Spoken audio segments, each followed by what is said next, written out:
estudamos aqui sobre mente, e há pouco na oração eu disse que Deus nos capacite, quero estudar hoje com os irmãos sobre sentimentos, pensamentos. Tema de hoje, Senhor dos seus sentimentos. Será que é possível ter controle emocional? Será que é possível? Bom, no mundo de hoje, com tantos livros falando sobre equilíbrio, livros falando sobre controle emocional, livro falando sobre reprogramação mental, filmes, palestras, o que mais tem hoje são coisas que querem levar as pessoas a ter uma mente melhor. E interessante que, até segundo a Bíblia, no final dos tempos, e eu creio, nós estamos vivendo no final dos tempos, o conhecimento ele ia aumentar. E as pessoas hoje, elas estão, na maioria das vezes, bem mais inteligentes.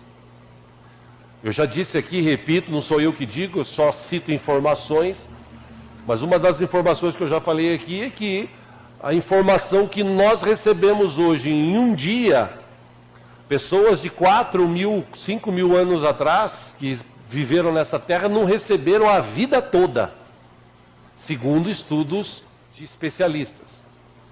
Ou seja, hoje a mente humana, ela está bem desenvolvida. Mas é claro também que o diabo está por aí à solta, o mundo jaz no maligno, e é difícil você entender a mente humana. Porque um dia a pessoa acorda bem, dando risada, falando com todo mundo, brincando, no outro dia ela acorda chutando todo mundo, falando mal, criticando.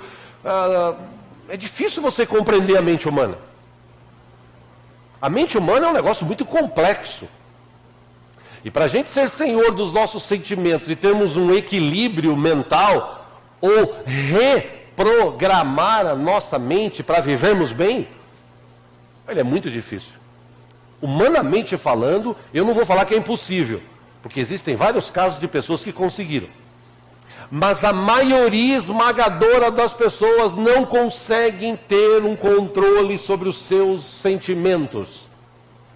Sentimentos como a raiva, alegria, ansiedade, ser calmo, ter ciúmes, angustiados ou angústia, pessoas que têm coragem, outras que são covardes, pessoas que têm muita curiosidade, pessoas que têm aquele sentimento de culpa, decepção, depressão, desprezo, espanto, pessoas que têm aquele sentimento de gratidão, de prazer, tem pessoas que vivem só. Ou seja, são vários os sentimentos dentro da mente humana. Vários sentimentos. E como é que a gente pode, então, reagrupar, reprogramar os sentimentos dentro de nós? Como eu disse, não é fácil. Mas quando você decide tomar um posicionamento na tua vida e mudar as coisas dentro da sua mente, as coisas passam a acontecer. Isso é fato, é comprovado. Eu disse, vários livros que falam sobre isso, tem filmes que trabalham em cima desse tema, palestras, estudos na internet, tem de monte, é fato. Agora, como é que eu posso agir de uma forma um pouco melhor na área espiritual? Como é que eu posso reprogramar a minha mente no quesito espiritual? Como é que eu posso mudar? A gente está estudando aqui sobre isso. A Bíblia nos diz, a Bíblia nos ensina, e nós vimos aqui homens e mulheres que conseguiram, com o passar do tempo, mudar a sua mente, mudar o seu jeito de falar, mudar o seu jeito de pensar, amém? Mudar o seu jeito de agir, mudar até o que está ouvindo, reprogramar o ouvido para ouvir coisas que realmente edificam. Agora é óbvio, a gente fala sobre algumas questões aqui na igreja, trata sobre alguns assuntos, Mas é claro que para muita gente entra por um ouvido e sai pelo outro. Tem gente que prefere continuar do mesmo jeito. Vou usar essa expressão. Beleza, eu estou aqui para te mostrar um caminho e uso a Bíblia para mostrar esse caminho. Agora, se você quiser segui-lo ou não, aí a decisão é sua. Você decide se você quer viver melhor. É incrível como tem pessoas que têm essa capacidade de mudar e controlar os seus sentimentos. Quero ler um texto com os irmãos, você que trouxe a sua Bíblia, vamos ler juntos aí no livro de Gênesis, capítulo 4. Essa história de Gênesis, capítulo 4, ela relata os filhos que Adão e Eva tiveram. E estes filhos, incrível, serem filhos do mesmo pai, da mesma mãe, mas um pensava de um jeito, outro de outro. Interessante. Gênesis capítulo 4, se houver alguém sem Bíblia aí do teu lado, você puder repartir a leitura, versículo 1. Diz o seguinte: Adão teve relações com Eva, sua mulher, e ela engravidou e deu à luz Caim. Disse ela: com o auxílio do Senhor tive um filho homem. Versículo 2. Voltou a dar à luz, desta vez a Abel, irmão dele. Abel tornou-se pastor de ovelhas e Caim, agricultor. Versículo 3, passado algum tempo, Caim trouxe do fruto da terra uma oferta ao Senhor. Versículo 4, Abel, por sua vez, trouxe as partes gordas das primeiras crias do seu rebanho. É interessante que o próprio relato do texto já mostra a diferença de um e de outro, do oferecimento. Vou repetir aqui. 3, passado algum tempo, Caim trouxe do fruto da terra uma oferta ao Senhor. Abel, por sua vez, trouxe as partes gordas das primeiras crias do seu rebanho. Aí o Senhor aceitou com agrado Abel e sua oferta. 5, mas não aceitou Caim e sua oferta. Ou será que Deus estava preocupado com a oferta? É óbvio que não. Por isso, quando aconteceu isso, Caim se enfureceu e o seu rosto se transtornou. Versículo 6, o Senhor disse então a Caim: por que você está furioso? Por que se transtornou o seu rosto? Versículo 7, se você fizer o bem, não será aceito.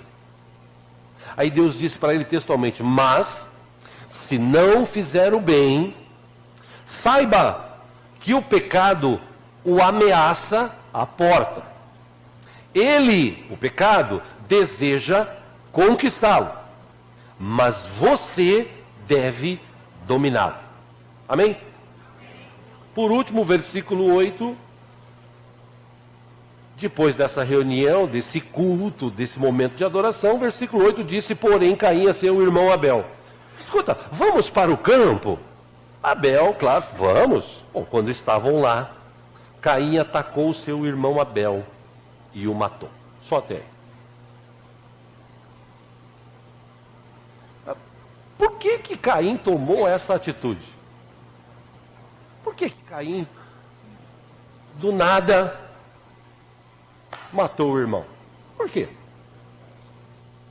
Inveja? Raiva? Que Deus falou para ele: por que o seu rosto se enfureceu? O que levou Caim a matar o próprio irmão? Bom, eu tiro algumas conclusões desse texto. Primeiro, Deus conhecia os dois. Amém? Deus conhecia o coração dos dois. Deus sabia como cada um se portava diariamente. Entenda, não foi um momento ali. Deus, inclusive, eu entendo que ele usou um momento para tratar a vida de Caim.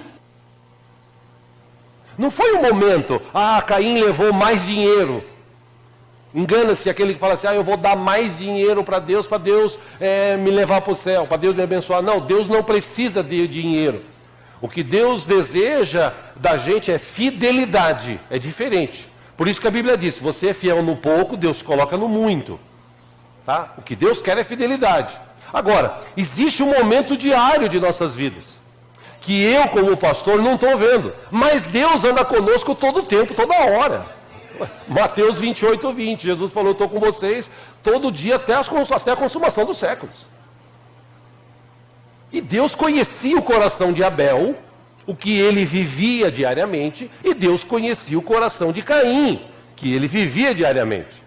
Aí Caim chega diante de Deus e, Deus, eu trouxe uma oferta. Sabe aquele sorrisinho maroto, né? Eu trouxe uma oferta. Aí vem Abel e fala, Senhor, eu também trouxe a minha oferta. Aí Deus didaticamente fala assim, o texto diz, Deus gostou da oferta de Abel. Por quê? Porque Deus conhecia o coração dele. Aí veja que interessante a reação de alguém que tem uma mente longe de Deus. Porque Deus disse para ele, olha, cuidado, porque o pecado bate na tua porta e ele está querendo dominar você. Só que é o seguinte, você é que tem que dominar o pecado. Ok, Caim? Eu imagino ele assim, ok, Deus. Imediatamente ele sai dali e ele convida o irmão, vamos curtir ali no campo? Vamos. Pois chega lá e ele mata o irmão. Fala, meu Deus, como é que pode um cara que tinha acabado de levar uma oferta diante de Deus, tempos depois, tirar a vida do próprio irmão? É um negócio assim louco. É um negócio que você fala assim, meu Deus, como é que pode? Essa semana, acompanhando algumas coisas na televisão, notícias, uma das que me chamou a atenção foi de um cara de 27 anos, envolvido com drogas, e duas mulheres, uma de 40 e uma de 43, amigas, trabalharam juntos, que gostavam tanto desse rapaz, que disseram para ele, escuta, é melhor você se recuperar das drogas, sair das drogas, sai disso.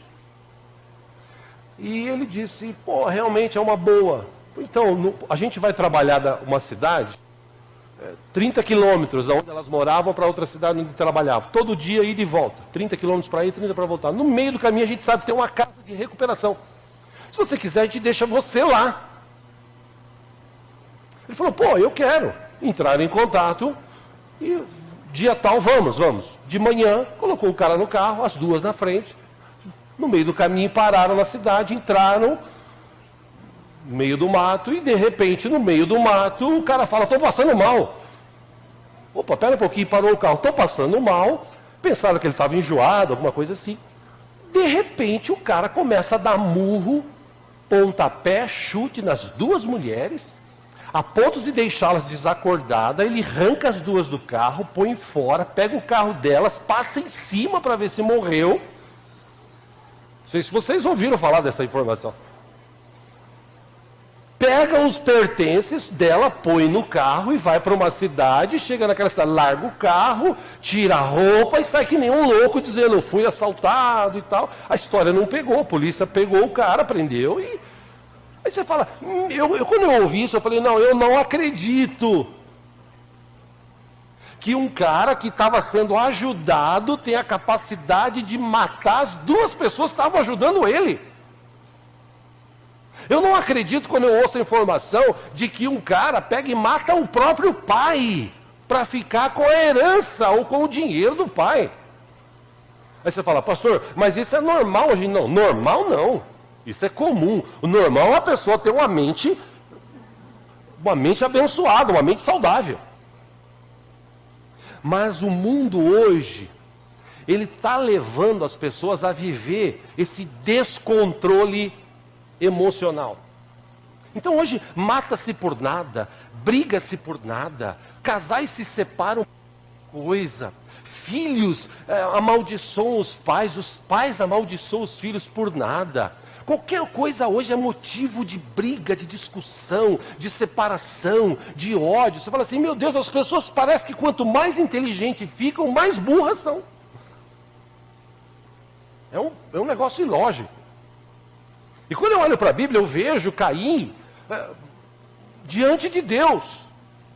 E Deus ainda falando para ele, olha, cuidado, porque do jeito que você está indo, o pecado vai dominar você. E tem que acontecer o contrário, você tem que dominar o pecado. Mas não adiantou nada o que Deus disse. Como hoje em dia não adianta nada para muita gente o que diz a Bíblia. Infelizmente hoje tem muitas pessoas que vêm dentro da igreja, que vêm à igreja, mas não muda nada no seu jeito de falar, no seu jeito de pensar, no seu jeito de agir. Não muda nada.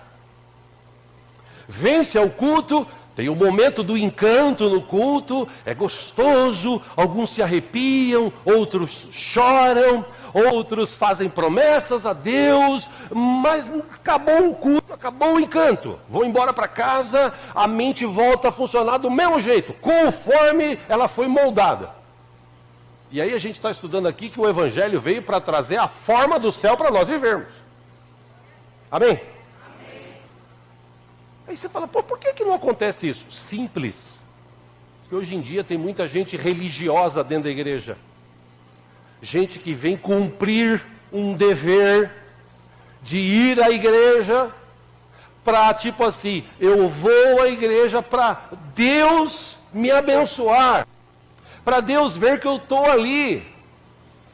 Mas no fundo, ele não tem desejo de ir à igreja. Então hoje as desculpas são as mais diversas.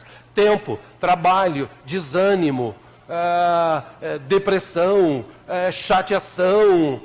As culpas e as desculpas são as mais diversas. Agora, quando existem pessoas, e é aí que eu quero chegar aqui, que o mundo ruim a gente já conhece. O que está acontecendo lá fora a gente já conhece. O que está acontecendo dentro de muitas igrejas, inclusive, a gente já conhece.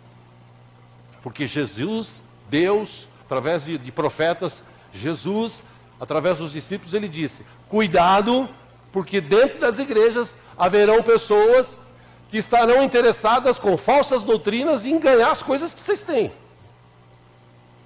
Então toma cuidado.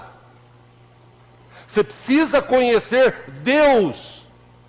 E as pessoas falam assim, realmente eu quero ter Deus, mas eu quero ter o meu Deus, do meu jeito. Não. O teu Deus, o teu jeito é o que muita gente tem. Carrega numa cruz, tem gente que tem Jesus ainda na cruz, aí ele carrega num crucifixo do pescoço. Tem gente que ainda tem uma imagem de Deus ou de a pessoa A ou a pessoa B, e ele carrega para lá, carrega para cá, venera aquilo. Aquilo é o Deus dele.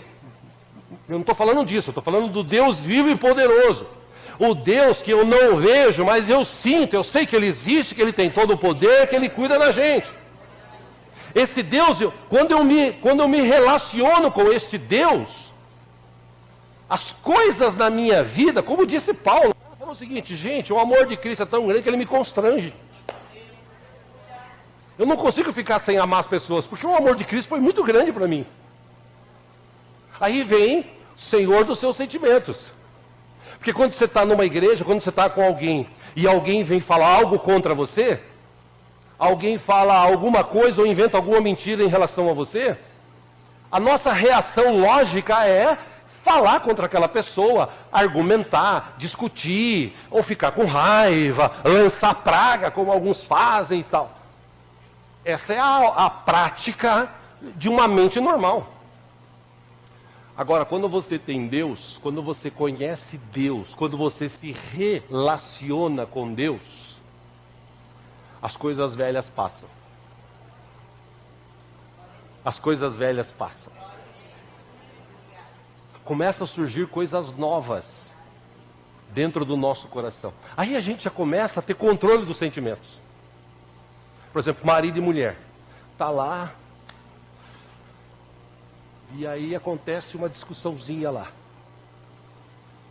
Como eu vi esses dias a ministração de um pastor, pedaço, né? E ele disse, minha mulher, ela falou para mim assim, eu vou no cabeleireiro e daqui um tempinho eu te ligo para você me buscar. Tudo bem? Ele, tudo bem. 3 horas depois, ela liga, estou pronta. Aí ele falou, mas você está pronta mesmo? Não, estou pronta. Então tá bom. Pegou o carro, foi lá, parou em frente, bibi. Aí ele fez bibi, ela olhou e fez assim. Mas não falou que estava pronta? E ele lá.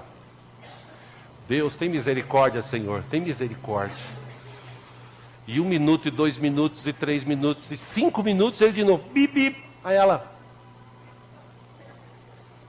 Não é possível, meu Deus, não é possível. A vontade que eu tenho de quando ela entrar aqui, eu fazia assim na cabeça dela, para tirar todo, desmanchar todo o penteado que fez. Aí ele falou, meu Deus, como é que pode? A gente tem que suportar isso. Pior que tem, né, irmão? Aí ele falou assim, disse que uma voz falou no ouvido dele assim, faz de conta que ela não é tua mulher. Se fosse a mulher de um amigo, se fosse um parente, se fosse uma conhecida, você ia ficar louco da vida assim, ou você ia falar assim, quando entrasse no carro? Porque você quer falar, pô meu, você demorou. Mas quando é uma pessoa que você conhece, por educação, você fala assim, demorei? Não, ele está sossegado. Não é assim? Agora, quando é uma mulher, pô meu, você demorou, pelo amor de Deus, eu estou aqui e tal. Aí ele falou, ele ouviu a voz assim, faz de conta que ela não é tua mulher. Aí ela veio para o carro depois de mais uns 5 minutos, ele estava falando. Aí ela entrou, sentou, e aí, tudo bem? Nossa, como você ficou bonita, né? Profetiza, inclusive, ele falou, profetiza sobre a tua mulher, né? Como você ficou bonita, né? Tá, vai lá, você gostou? Gostei, muito bacana. Tá, então vamos.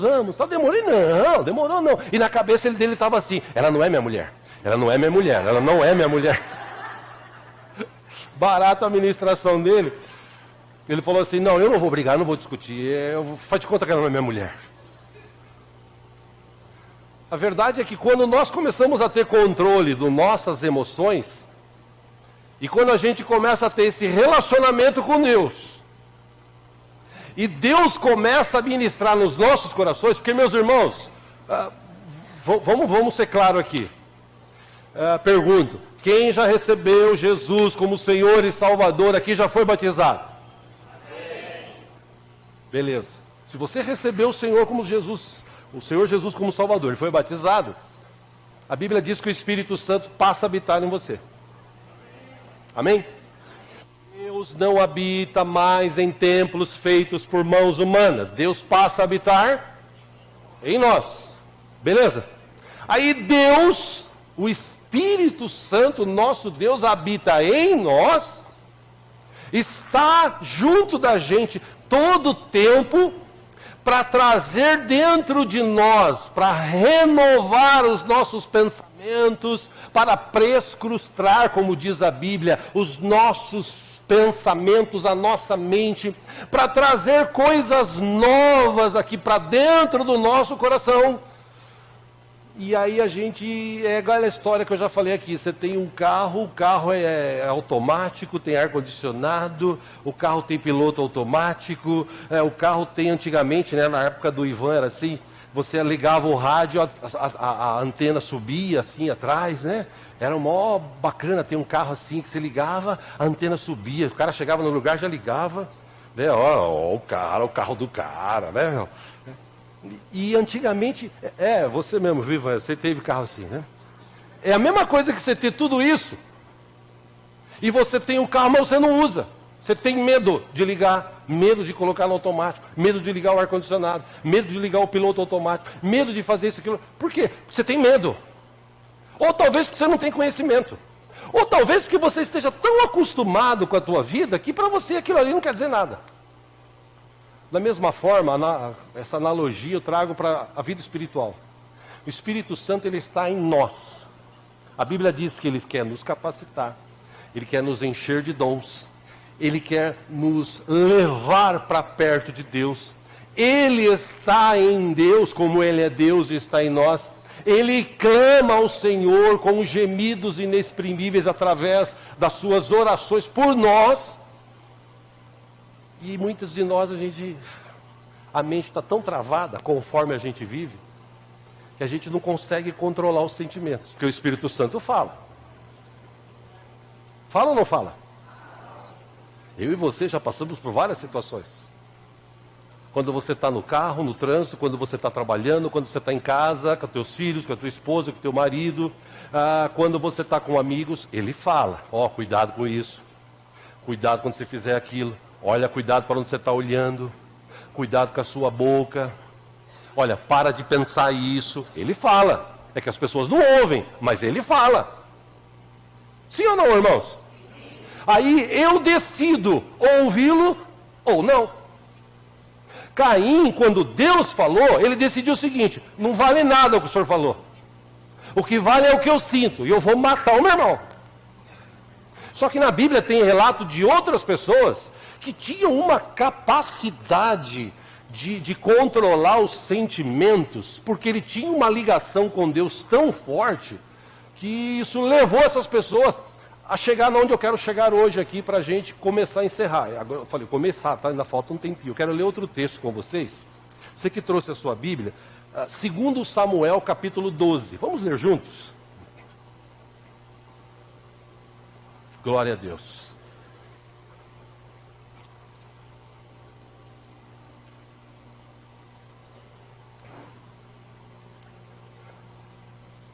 Quero falar aqui de Davi. Segundo a Bíblia, homem segundo o coração de Deus. Pô, mas o cara só cometeu coisa errada? O cara era um rei que teve várias batalhas. Caramba! Segundo Samuel, capítulo 12. Segundo Samuel, capítulo 12, versículo 13. Nesse texto tem o relato do 1 ao 12 de Natã, profeta da época, chegando diante de Davi, acusando ele do pecado que ele havia cometido. Versículo 13 de 2 Samuel 12. Então Davi disse a Natã: pequei contra o Senhor. E Natã respondeu: o Senhor perdoou o seu pecado, você não morrerá. 14, entretanto, uma vez que você insultou o Senhor, o menino morrerá. Versículo 15, depois que Natã foi para casa, o Senhor fez adoecer o filho que a mulher de Urias dera a Davi. 16, e Davi implorou a Deus. Amém? Está escrito isso aí na sua Bíblia? Implorou a Deus em favor da criança. Ele jejuou e, entrando em casa, passou a noite deitado no chão.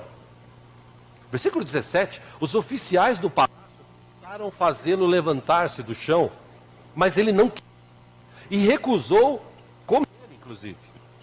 Versículo 18, 7 dias depois a criança morreu. Aí os conselheiros de Davi ficaram com medo de dizer-lhe que a criança estava morta e comentaram: bom, enquanto a criança ainda estava viva, falamos com ele e ele não quis escutar-nos.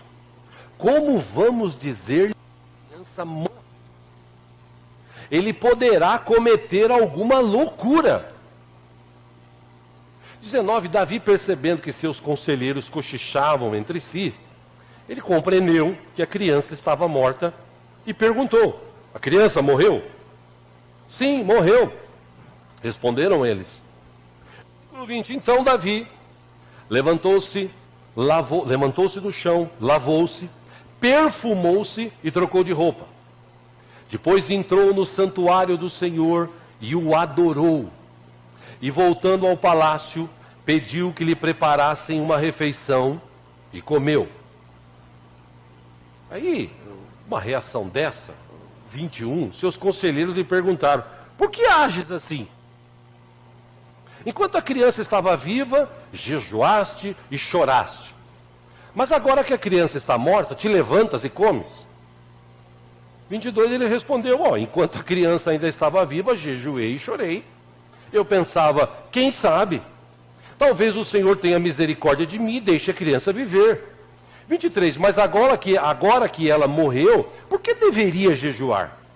Poderia eu trazê-la de volta à vida? Bom, eu irei até ela, mas ela não voltará para mim. Ponto. Aí 24 e 25, depois Davi consolou sua mulher Betsebá, e deitou-se com ela, e ela teve um menino, a quem Davi deu o nome de Salomão. O Senhor o amou, e enviou o profeta Natã com uma mensagem a Davi e tal, e deu o nome de Gedidias, mas ficou mesmo Salomão. Só até aí. Qual é a reação de uma mente normal, de uma mente comum, ligada no ambiente? Qual é a reação? Qual é a reação que os conselheiros esperavam de Davi? Ele se descabelava. Morreu, não, morreu. Brincadeiras, né? Até uma brincadeira que falam que velório de rico, né? A viúva está lá com um lencinho só no canto do olho. Morreu? Morreu. Velório de pobre não, a mulher está lá. Morreu! Enfim, brincadeiras à parte. Qual era a reação?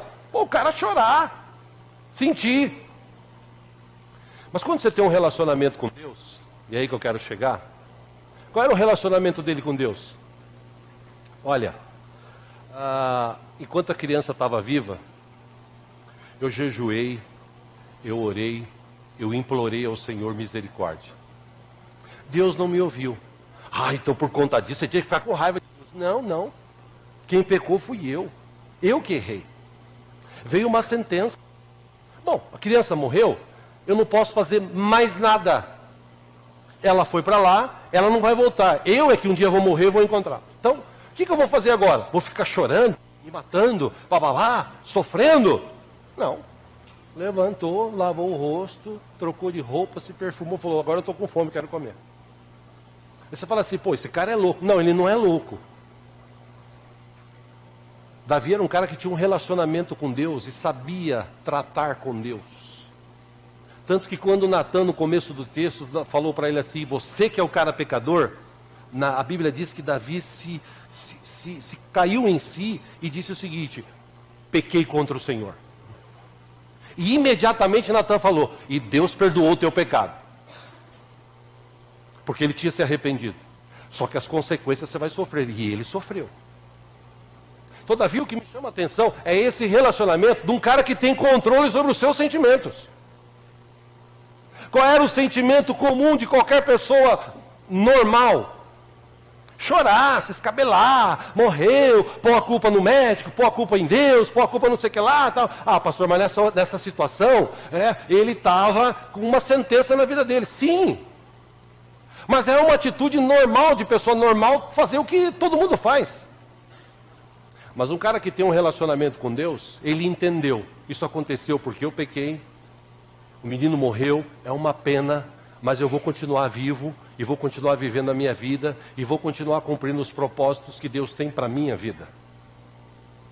E quando morre alguém de família, de irmãos que eu já tratei aqui, já falei, a primeira coisa que eu falo é o seguinte, só o Espírito Santo para confortar teu coração. Eu sei como é isso. Eu já perdi pai, já perdi mãe, eu sei como é que a gente sofre. Só que eu me lembro até hoje, 25 anos depois, das palavras do meu pai. Meu pai disse o seguinte, para mim já deu. Já acertei com Cristo, tudo certo, agora é vocês. Vocês continuem pregando, continuem cantando e servindo ao Senhor, tudo aquilo que vocês aprenderam. E eu entendi, meu pai morreu, a gente chorou, teve aquele momento de dificuldade, mas no outro dia a gente estava de pé trabalhando, continuando a falar de Jesus e amando o Senhor. Porque a vida continua. Amém? Tem gente que perde trabalho, perde emprego e quer se matar. Tem gente que perde dinheiro e quer se matar. Tem gente que tem algumas perdas na vida e ele não tem controle emocional a ponto de dizer o seguinte, eu perdi, mas maior é aquele que está em mim, eu vou continuar vivendo e trabalhando, que Deus vai me dar, Deus vai me capacitar. Eu não preciso ficar chorando pelo passado, morrendo pelo passado. Eu não preciso culpar a Deus. Talvez eu tenha tomado decisões erradas, perdi a minha empresa lá atrás. Tomei decisões erradas. Eu mesmo coloquei no meu coração, eu errei, não foi Deus que errou. Apesar de algumas orações falar assim, poxa Deus, por que o Senhor deixou isso acontecer? Porque eu tenho certeza que Deus tinha um plano para eu estar aqui hoje pregando. E para eu estar aqui hoje pregando, eu tive que perder lá atrás algumas coisas e aprender com essas coisas para chegar aqui hoje. E aprendi como Davi a controlar os meus sentimentos. Às vezes você tem aquele momento assim, eu queria pegar esse cara. É igual o marido com a mulher com o marido. É igual o filho com o pai com o filho. Aquele sentimento assim, ele não consegue controlar. Igual o pecado bate na porta. Vem aquela mulher bonita perto do cara, ou vem aquele cara bonito perto da mulher, e ele dá uma olhada, nossa, Jesus. Ainda fala o nome de Jesus ainda, Ivão. E o pecado está batendo na porta. E ele tem que dominar o pecado. Ele tem que ter controle sobre as suas emoções. A vontade que tem, eu falei isso esses dias para um irmão e amigo, pastor, que está com algumas dificuldades lá onde ele pastoreia. Ele disse, pô, o cara vem para a igreja, ajuda, a gente ajuda, a igreja faz tudo, e sai, fala mal, e critica, é incrível. Eu falei, cara, bem-vindo ao mundo, aqui a gente já passou várias vezes por isso. Só que é o seguinte, eu aprendi uma coisa, eu não vou perder meu tempo de ficar falando desse pessoal. Eu vou ganhar o meu tempo olhando para Jesus, autor e consumador da minha fé.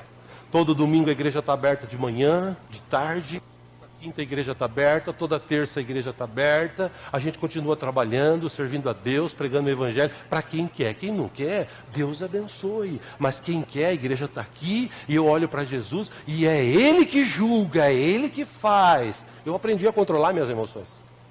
Eu não perco mais meu tempo com gente ruim. Eu ganho meu tempo com gente boa. E é por isso que eu estou aqui com vocês essa manhã. Um outro caso da Bíblia, agora sim para encerrar, quero ler. Aliás, eu vou citar aqui. Eu ia citar, vou colocar aqui no telão com a ajuda dos irmãos, 2 Reis. E você que pode, deixa aberto a sua Bíblia aí, no livro de 2 Coríntios capítulo 11. Daqui a pouco nós vamos chegar lá para encerrar. Mas aqui no telão primeiro. 2 Reis capítulo 6. Já falei dessa história nesses dias aqui, mas eu quero repeti-la agora com o texto. 2 Reis capítulo 6, versículo 8. Eu já começo a encerrar aqui. Diz o seguinte, ora, achamos aí? Alguém ainda está folheando, eu espero, não tem problema. Vamos lá, 2 Reis 6, 8. Ora, o rei da Síria estava em guerra contra Israel. Depois de reunir-se com os seus conselheiros, disse, montarei o meu acampamento em tal lugar.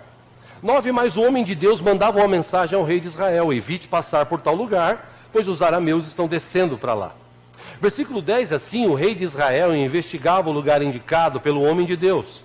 Repetidas vezes, Eliseu alertou o rei que tomava as devidas precauções. Versículo 11, isso enfureceu o rei da Síria, que convocando os seus conselheiros, perguntou-lhes, vocês não me apontarão qual dos nossos está do lado do rei de Israel? Versículo 12, respondeu um dos conselheiros, nenhum de nós, majestade. É Eliseu, o profeta, que está em Israel, que revela ao rei de Israel até as palavras que tu falas em teu quarto. Versículo 13, ordenou o rei, então descubra onde ele está, para que eu mande capturá-lo. E quando informaram que o profeta estava em Dotã, 14, ele enviou para lá uma grande tropa com cavalos e carros de guerra.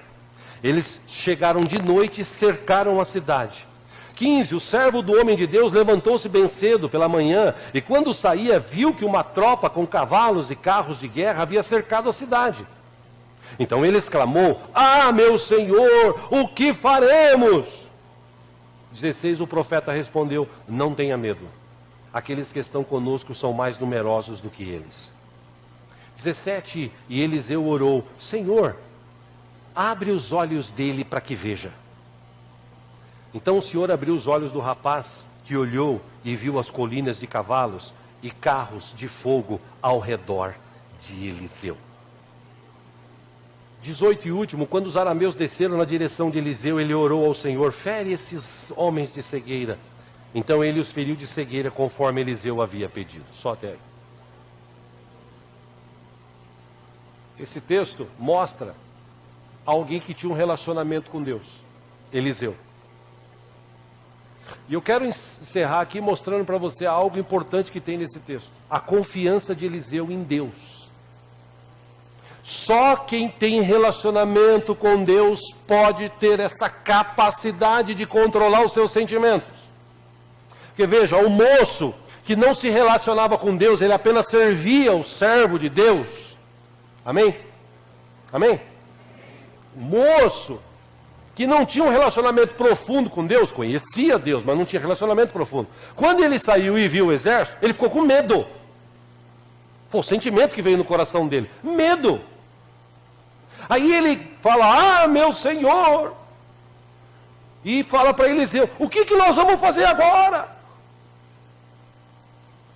Eliseu, com um relacionamento com Deus, controle dos seus sentimentos, ele sai e fala assim: não se preocupa não, e maior são aqueles que estão conosco do que esses que estão aí.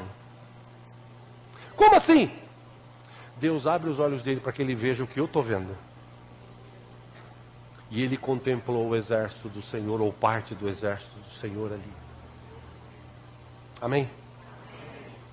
Nós muitas vezes dizemos que confiamos em Deus, que cremos no Senhor, mas no nosso dia a dia, e é aí que eu quero chegar, no nosso dia a dia, a gente fica assim: ai meu Deus, como é que eu vou fazer para pagar aquela conta amanhã? Isso só aconteceu comigo ou já aconteceu com você? Quem já teve esse tipo de problema aqui? Pô, muita gente. O que bate no coração? Medo, frustração, sentimentos. Que você fica naquela: oh meu Deus, puxa vida, e agora? Agora, quando você se relaciona com Deus, e essa conta para pagar, não foi porque você gastou dinheiro a mais, não foi porque você entrou numa furada, foi porque aconteceu algo natural. Aquele mês não deu. Aí entra o suprimento do Senhor na vida, porque Deus supre. Amém? Já tem testemunhos de pessoas aqui na igreja que Deus supriu, inclusive na minha vida, quando eu precisei. Qual é a reação? Controle dos sentimentos. Tem que pagar? Deus proverá. Eu confio no Senhor. Estou com uma dificuldade, doença, enfermidade. Porque tem enfermidade que eu já falei aqui, que é psicossomática, está no coração. Às vezes a gente ora aqui: oh Deus, cura tal pessoa, cura, e a pessoa nunca é curada. Fala: caramba, será que a minha oração é fraca? Porque a minha oração, inclusive, ultimamente, quando eu oro para a pessoa curar, algumas só cura, a maioria não. Mas quando eu oro para a pessoa curar, aquela que está no fim da vida, ela acaba morrendo, inclusive. Eu estou assim ultimamente, né? Estou até evitando de orar para quem está enfermo, né? Brincadeira.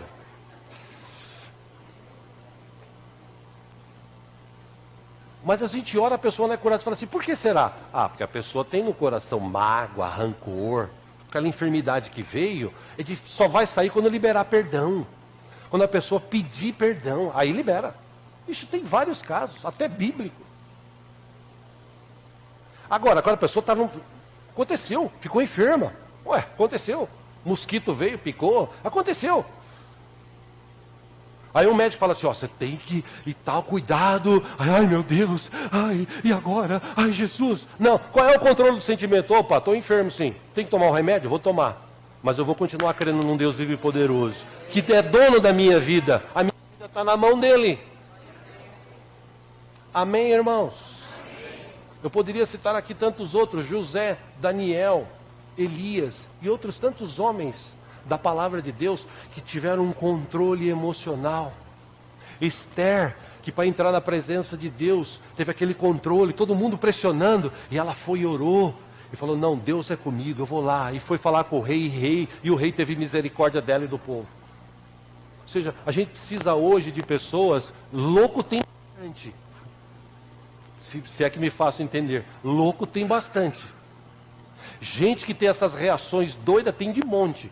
Agora, nós que somos cristãos, se nós nos relacionarmos mais profundamente com Deus, a gente vai aprender a controlar as situações, a falar aquilo que ninguém fala. Chega alguém do seu lado, você viu a vida daquele irmão? Você viu? Oh, irmão, deixa aí, vamos orar por ele. Ô irmão, estou numa dificuldade, irmão, o que eu faço? Irmão, vamos orar. Se eu puder te ajudar, eu te ajudo. Confia no Senhor, estamos juntos. Nós estamos precisando de gente assim hoje. Porque para falar mal, para fofocar, para criticar, isso tem bastante. Mas nós precisamos de pessoas que entendam o que estão vivendo. E por último, eu encerro aqui falando de Paulo. Porque se tem alguém que sabia o que estava vivendo, era Paulo. E no belo dia, escrevendo na igreja de Corinto, esse texto, viu, irmãos que estão aí no telão? Esse texto está aí, mas eu quero ler com a igreja, não precisa colocá-lo aqui. Quero encerrar lendo esse texto. Porque Paulo, quando ele vai se justificar, entre aspas, com o povo da igreja de Corinto, ele está dando um exemplo do ministério dele. Eu quero ler com você aí para a gente encerrar. O livro de 2 Coríntios, deixa eu achar aqui. Glória a Deus, capítulo 11. Se você quiser e puder, fique em pé, que nós já vamos encerrar. Como eu disse, não precisa colocar no telão. Muito obrigado. 2 Coríntios, capítulo 11, versículo 22. Nessa sua justificativa, Paulo diz o seguinte: são eles hebreus? Os caras estão falando que eles são hebreus? Eu também sou. Ah, eles estão dizendo que eles são israelitas. Eu também. Ah, mas eles dizem que são descendentes de Abraão. Eu também sou. Versículo 23. São eles servos de Cristo? Ele fala, bom, eu estou fora de mim para falar dessa forma. E ainda mais. Eu trabalhei muito mais. Eu fui encarcerado mais vezes. Eu fui açoitado mais severamente e exposto à morte repetidas vezes. Versículo 24: 5 vezes recebi dos judeus 39 açoites. Quantas vezes, irmãos? Quantas vezes ele tomou isso nas costas? 5 vezes ele recebeu 39 açoites. Versículo 25: 3 vezes eu fui golpeado com varas, uma vez apedrejado, 3 vezes sofri naufrágio, passei uma noite e um dia exposto à fúria do mar. 26, eu estive continuamente viajando de uma parte a outra, enfrentei perigos nos rios, perigos de assaltantes, perigos dos meus compatriotas, perigos dos gentios, perigos da cidade, perigos no deserto, perigos no mar, perigos dos falsos irmãos.